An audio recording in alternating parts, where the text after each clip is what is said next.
सुप्रभात बच्चों।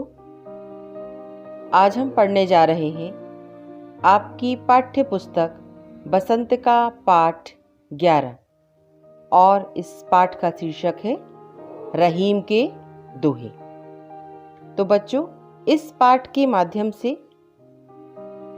रहीम ने अपने दोहों में सच्चे मित्र, मछली की स्वाभाविक प्रकृति, सज्जन की महिमा, धरती की तरह हमारे शरीर की सहनशीलता आदि का चित्रण किया है। इसके अतिरिक्त ऐसे निर्धन व्यक्तियों का भी चित्रण एक दोहे में किया गया है जो पहले कभी धनी थे और बीती बातों को बताकर दूसरों को प्रभावित करना चाहते थे। तो आइए बच्चों, अब हम चलते हैं प्रथम दोहे की तरफ। प्रथम दोहा इस प्रकार है। कह रहीम संपत्ति सगे, बनत बहुत बहुरीत, विपत्ति कसौटी जे कसे, तेई साँचे मीत। सबसे पहले हम कठिन शब्दों के अर्थ जान लेते हैं। संपत्ति धन दौलत, सगे साथ, बनत बनता है, बहुत अधिक, रीत नियम, विपत्ति दुख का समय, कसौटी सोने चांदी की परख करने वाला पत्थर, साँचे सच्चा और मीत का अर्थ होता है मित्र। इस दोहे का प्रसंग जान लेते हैं हम। प्रस्तुत दोहा रहीम द्वारा रचित है। इसे हमारी पाठ्य पुस्तक बसंत के भाग 2 में रहीम के दोहे शीर्षक पाठ में संकलित किया गया है। इसमें रहीम ने सच्चे मित्र को परिभाषित किया है। अब हम जानते हैं दोहे की व्याख्या। रहीम कवि कहते हैं, जब हमारे पास बेशुमार धन दौलत होती है तो सैकड़ों लोग हमारे आगे पीछे होते हैं। वे सभी अपने को हमारा मित्र बताते हैं, लेकिन वे सभी सच्चे मित्र नहीं हैं। सच्चा मित्र वह होता है जो विपत्ति के समय में हमारा साथ दे।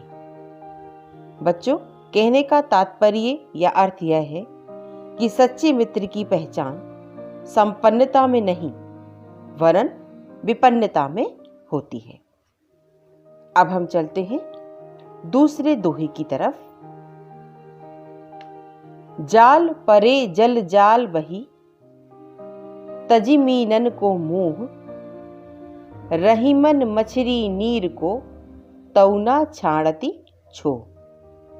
कठिन शब्दों के अर्थ जानते हैं। जाल मछलियों, चिड़ियों या पक्षियों आदि को पकड़ने के लिए सूत का बुना हुआ साधन, बही बह जाना, तजी छोड़कर, मीनन मछली, मोह ममता, नीर पानी या जल, छाड़ती छोड़ता है, छोह मोह या ममता। प्रसंग हमारा पूर्वत रहेगा। इस दोहे में रहीम कवि ने मछली का जल से लगाव बताया है। अब हम जानते हैं इस दोहे की व्याख्या। रहीम कवि कहते हैं कि जब मछुआरा मछली पकड़ने के उद्देश्य से समुद्र में जाल फेंकता है तो मछली जाल में फंस जाती है, जबकि पानी उसका साथ छोड़कर जाल से बह निकलता है।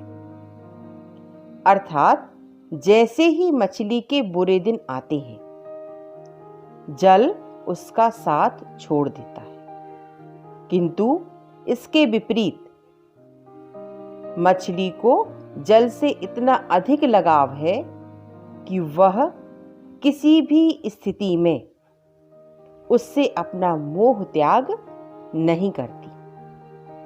कहने का अर्थ यह है कि जल तो मछली के बिना रह लेता है, किंतु मछली जल के बिना नहीं रह सकती। तीसरे दोहे की तरफ हम चलते हैं। तरुबर फल नहीं खात है, सरवर पियत न पान, कह रहीम पर काज हित, संपत्ति संचय सुजान। तरवर का अर्थ होता है पेड़, सरवर तालाब या नदी, पियत पीती है, पाना पानी, परकाज दूसरों के लिए जो हम काम करते हैं, हित कल्याण, संपत्ति धन दौलत, संचय संचय करना, और सुजान सज्जन लोग। इस दोहे के माध्यम से रहीम कवि पेड़, तालाब और सज्जन व्यक्ति में समानता स्थापित करते हुए कहते हैं कि इन तीनों की स्वभावगत विशेषताएं एक जैसी होती हैं। इसकी व्याख्या जान लेते हैं हम।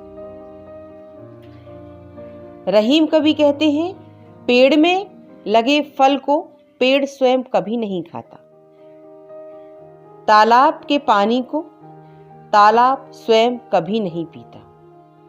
अर्थात पेड़ में लगे फल दूसरों के खाने के लिए होते हैं और तालाब का पानी दूसरों के पीने के लिए होता है।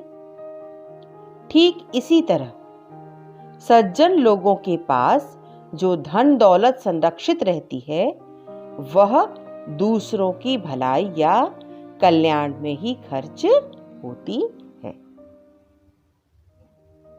चौथे दोहे की तरफ चलते हैं हम। थोथे बादर क्वार के, ज्यों रहीम गहरात, धनी पुरुष निर्धन भये, करे पाछली बात। थोथे बादर का अर्थ होता है गरजने वाले बादल। क्वार एक महीने का नाम है, हिंदी महीने का नाम है। गहरात बादलों का मंडराना। निर्धन गरीब, पाछली पीछे या बीती हुई। इस दोहे में रहीम ने क्वार के मास में गरजने वाले बादलों की तुलना ऐसे निर्धन व्यक्तियों से की है जो पहले कभी धनी थे, अमीर थे। इसकी हम व्याख्या जान लेते हैं। कवि रहीम कहते हैं, क्वार के मास में आसमान में जो बादल दिखाई देते हैं, वे केवल गरजने वाले होते हैं। उन बादलों में कभी वर्षा नहीं होती या उन बादलों से कभी वर्षा नहीं होती। ठीक उसी तरह जैसे निर्धन व्यक्ति जो कभी धनी थे, बीती बातों को बताकर दूसरों को प्रभावित करना चाहते हैं। बच्चों, वास्तविकता तो यह है कि उनकी लंबी चौड़ी बातों में कोई दम नहीं होता है। धनी लोगों का निर्धन होकर भी गर्वीली बातें करने के लिए क्वार के बादलों का उदाहरण अत्यंत सटीक है। आखिरी दोहा देखते हैं हम। धरती की सी रीत है, शीत घाम और मेह, जैसी परे सो सही रहे, त्यों रहीम यह देह। रीत का अर्थ हम आपको पहले भी बता चुके हैं, नियम। शीत का अर्थ होता है ठंडा या जाड़ा, घाम का अर्थ होता है धूप, मेह का अर्थ होता है बादल, सही सहना, और देह का अर्थ होता है शरीर।